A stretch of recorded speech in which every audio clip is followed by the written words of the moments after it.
Dombivli railway स्थानक परिसरातील 6 दुकानं चोरट्यांनी मध्यरात्रीच्या सुमारास फोडली आहे। या दुकानांमधील लाखो रुपयांचं सामान चोरट्यांनी चोरून नेलंय। विशेष म्हणजे पोलीस ठाण्यापासून अवघ्या हाकेच्या अंतरावरील दुकाने फोडून चोरट्यांनी पोलिसांना आव्हान दिल्याची व्यापाऱ्यांमध्ये आता चर्चा रंगत आहे।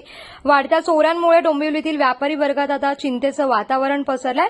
तो डोंबिवली पूर्व रेल्वे स्थानक भागातील रामनगर विभागात चोरट्यांनी वाहतूक नियंत्रण शाखेच्या कार्यालयाजवळील एका रांगेत असलेली 6 दुकानं फोडून दुकानातील लाखो रुपयांचं सामान चोरून नेले।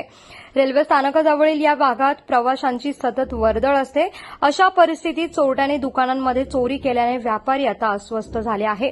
रामनगर पोलीस ठाण्याजवळ हा परिसर येतो, तर सायबर कॅफे, मोबाईल विक्री, झेरॉक्स दुकानांमध्ये चोऱ्या झाल्या आहे। उर्सेकर वाडीमधील दुकाने आताही फोडण्यात आली आहे।